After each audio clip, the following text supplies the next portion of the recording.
Bom, gente, eu, você e minha garrafa neon estamos começando mais um assunto que é a obrigação tributária. No assunto anterior, que foi a legislação tributária, eu prometi a vocês que a obrigação tributária seria mais tranquila e vai ser, certo? Vamos começar, sem mais delongas, pelo conceito. O que é que significa, então, obrigação tributária? É uma relação, qualquer relação não, uma relação jurídica através da qual o devedor vai ter que prestar pecúnia, vai ter uma obrigação pecuniária com o Estado, vai ter que coçar o bolso com relação ao Estado. Sim, Catarina, o devedor vai ter que prestar essa pecúnia ao Estado. E o Estado? O Estado, por sua vez, vai ter o direito de constituir o crédito primeiro, para posteriormente receber aquela pecúnia, certo? Aqueles valores. Beleza, esse é o conceito, muito tranquilo. Tenho certeza que vocês entenderam. O conceito eu entendi, mas qual é a natureza jurídica? Qual é a natureza jurídica, então, dessa obrigação tributária?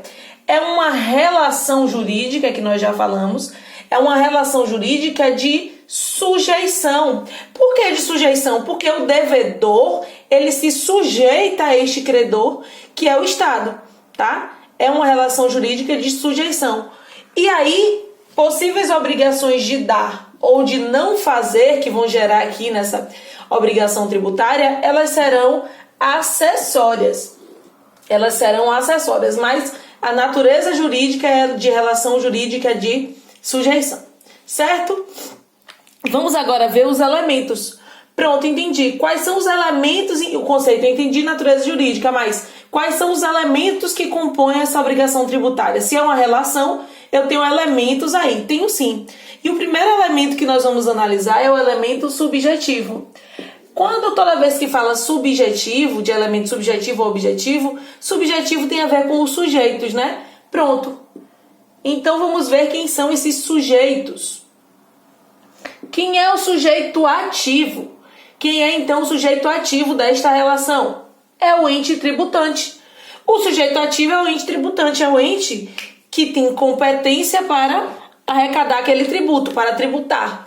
Então, pode ser União, Estado, Distrito Federal e município. Ô Catarina, como é que a gente vai saber quem é o ente tributante? Fácil, olhando na nossa Constituição Federal, de quem é competência daquele tributo, tá? Mas o sujeito ativo vai ser o ente tributante, responsável por aquele tributo, beleza? E o sujeito passivo, aí você está gritando do outro lado da tela, o contribuinte. Exatamente, pode ser o contribuinte, porque nós vamos ver aqui que eu tenho duas possibilidades. Nem sempre é o contribuinte que vai ser o sujeito passivo. Ô Catarina, como não? Se o contribuinte é aquele que está relacionado com o fato gerador, foi aquele que estava diretamente relacionado com o fato gerador, como é que outra pessoa que vai ser o sujeito passivo, sim? Eu digo que o sujeito passivo vai ser o contribuinte quando for o sujeito passivo direto. E aí é essa relação que a gente está acostumada. Se eu, Catarina, sou maior, tenho uma casa, possuo uma casa, qual é o tributo que eu vou ter que pagar? IPTU. Quem é o contribuinte? Eu, e eu mesma vou ser o sujeito passivo aqui dessa história. Beleza, facinho de falar. Mas aí, nós temos outra figura, que é o sujeito passivo indireto. Quando não é o contribuinte, esse sujeito passivo, e sim um responsável.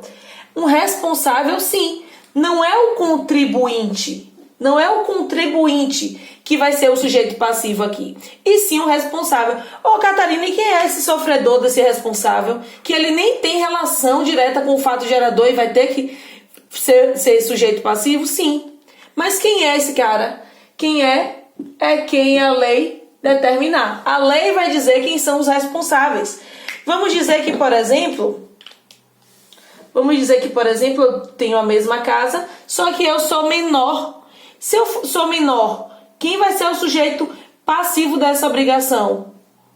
Meu responsável, que por lei são meus pais. Ou quem a lei determinar. Então, no elemento subjetivo, que é o primeiro que nós estamos analisando, vimos o sujeito ativo, o ente tributante, e o sujeito passivo. Sujeito passivo direto é o contribuinte, indireto é o responsável que a lei determinar em determinadas circunstâncias. Tá bom? Sigam comigo que nós vamos continuar estudando os elementos dessa obrigação tributária.